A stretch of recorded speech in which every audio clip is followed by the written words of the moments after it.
4장 11절 사랑하는 자들아 하나님이 이같이 우리를 사랑하셨은즉 우리도 서로 사랑하는 것이 마땅하도다.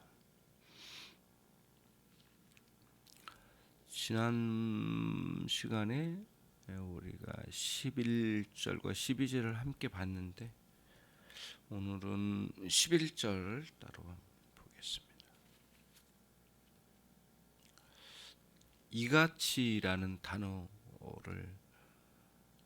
통해서 9절과 10절의 앞에 말씀을 다시 돌아보게 합니다. 하나님의 사랑의 그 독특함, 그리고 그 독특한 하나님의 사랑의 그 계시, 방식, 그리고 이루어진 일, 그래서 그걸 기반으로 해서 우리 또한 서로 사랑해야 한다. 그게 마땅하지 않겠느냐라고 하는 거죠. 이와 같은 그 권면의 방식이 요한 사도만의 방식은 아니죠. 사도 바울도 로마서로 가보면 11장에 이르기까지 위대한 교리를 쭉 진술한 다음에 그러므로 또 우리가 어떻게 살아야 할지를 권면하죠. 대부분의 서신서가 이제 이런 구조로 이루어졌잖아요. 무슨 말씀이냐면은 하나님의 말씀인 이 성경 교리는 우리에게 가르침 바 되고 또 한편은 반드시 우리들이 그 말씀을 살아가야 할 것을 의미하는 거잖아요. 사도 요한도 그런 논리를 사용하고 있어요. 그래서 우리들이 성경 교리를 배우고 난 뒤에 우리가 그 말씀을 따라 살아가려고 하는지 스스로를 검토해 보면 우리들의 영적인 상태가 드러나는 거죠. 진리의 말씀을 듣고 그 다음에 그 말씀을 따라 살아가려고 하는지 그거죠.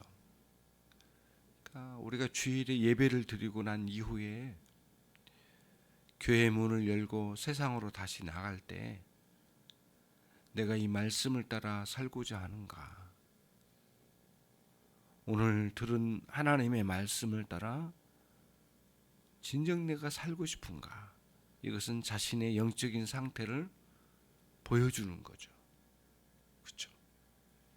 그래서 교리는 우리가 배우고 생각하고 묵상하는데 굉장히 유익하지만은 단순히 묵상으로 그치는 것으로는 충분하지 않다라는 것을 우리가 늘 알고 있잖아요. 하나님의 말씀, 특히 오늘 하나님의 사랑에 대한 독특한 특성, 그리고 어떤 방식으로 우리에게 계시되었는가, 독생자 예수 그리스도를 통해서 우리들에게 계시됐다는 거예요. 하나님의 사랑이. 그리고 그 독생자 예수 그리스도를 통해서 우리가 하나님의 자녀가 된 거고, 하나님의 자녀가 된 과정에는 그리스도의 십자가의 희생이 얼마나 영광스럽게 희생의 가치를 낳았는가를 먼저 쭉 이야기한 다음에 이와 같이 우리도 서로 사랑하는 것이 마땅하지 않겠는가 권면으로 들어가는 거예요.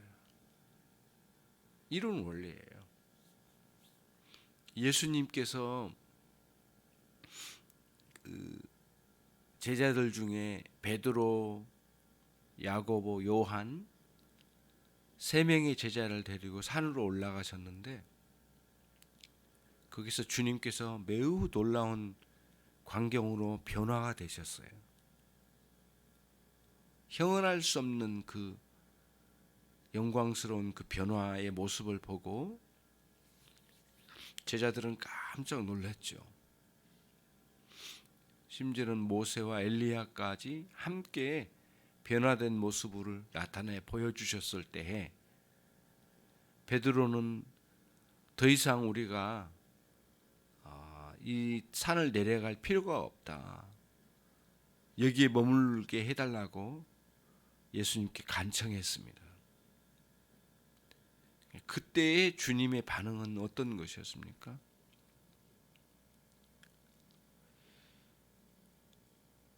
주님은 지금 이 영광스러운 모습 자체에 머물러 있기를 원치 않으셨어요. 그 산에 내려가야 할 상황을 주님께서는 많이 생각하셨던 것 같아요. 지금 다른 제자들이 어떤 간질에 의해서 고통받는 한 어린아이의 그 비참함을 감당할 수 없는 상황에 놓여져 있었거든요. 산 밑에서는 지금 현실적으로는 죄 아래에 있는 인생들의 비참함이 계속되고 있는 거거든요. 주님은 이 영광스러운 상황에 머물러 있기를 원치 않으셨어요. 다시 내려가자고 말씀하신 거죠. 그게 성경 교리 하나님의 말씀을 배우는 사람들에게 주어진 원리예요. 단순히 배우고 묵상하는 데 그치지 않고 산 아래 내려가 살아가야 된다는 거예요. 현실이죠. 그래서 성경 교리는 생명을 주는 것이고, 왜 우리는 생명을 주는 것이라고 말할 수 있느냐 하면은 성경 교리는 단순히 배우는 데 그치지 않고 생각에 머물러 있지 않고 살아내는 것이기 때문에 그래요. 그래서 성경 교리는, 성경의 가르침은 우리의 삶 자체예요. 우리가 존재하는 전 영역을 가르치는 거거든요. 가장 본질적인 걸 가르치면서 가장 현실적인 문제까지를 다 다루는 게 성경 교리거든요. 이런 원리를 이 본문에서 보는 거예요. 하나님께서 우리에게 당신의 사랑을 나타내실 때 독생자 예수 그리스도를 우리 가운데 보내주셨다. 그리고 그분의 희생으로 이루신 그 사랑을 우리가 알게 됐다.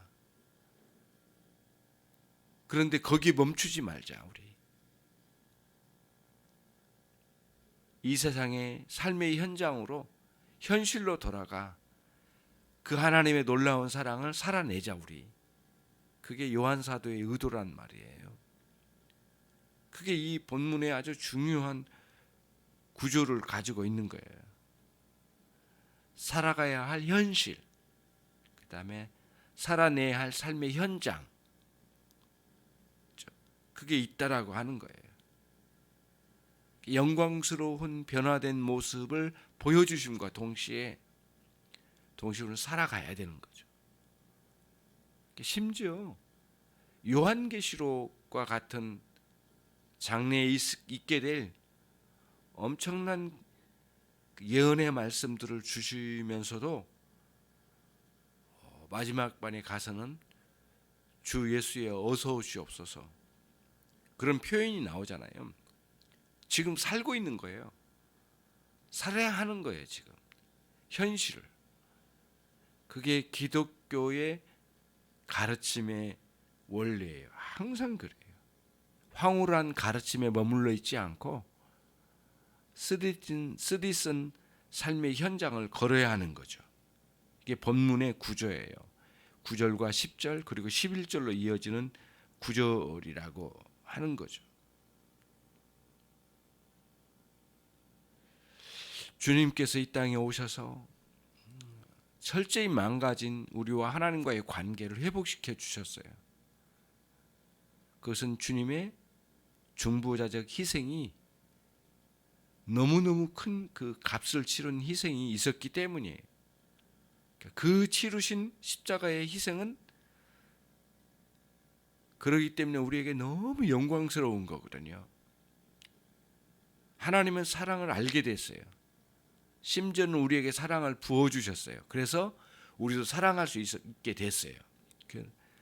그런데 이제 우리는 이 놀라운 가르침에 머물러 있지 않고 그러므로 우리는 돌아가서 살아가야 한다는 거예요. 사도 요한 사도의 방식의 가르침이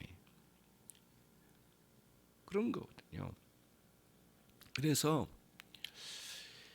우리들이 이 땅에 살아가는 현실의 입장에서 한번 보면 우리는 언제나 되돌아봐야 되는 것인데 그 원리는 무엇이냐면은 하나님의 사랑을 되돌아보는 원리예요.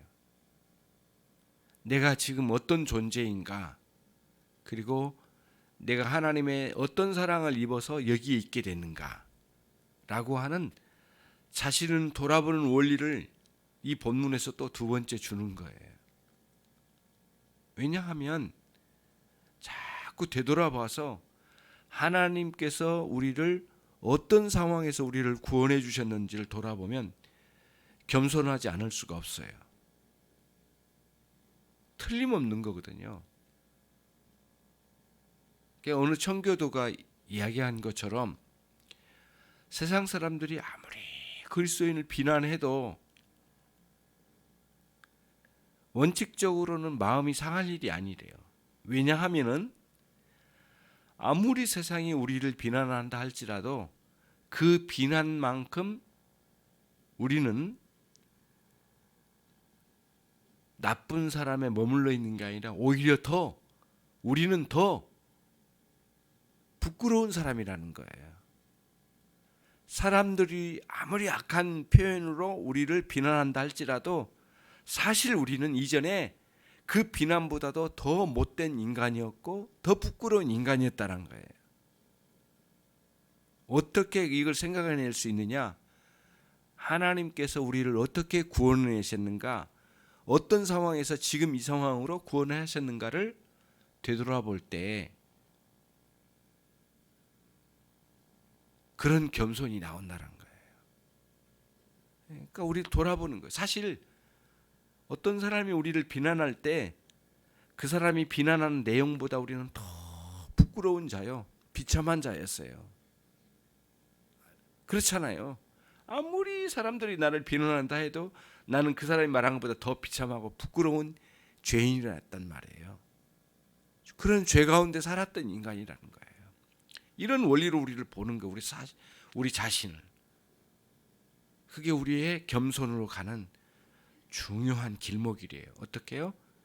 내가 어떤 자리에 있었고 어떤 죄인이었고 어떻게 하나님께서 나를 구원하여 여기에 이르게 하셨는가를 되돌아볼 때예요. 또 하나가 있어요. 하나님의 사랑을 되돌아보면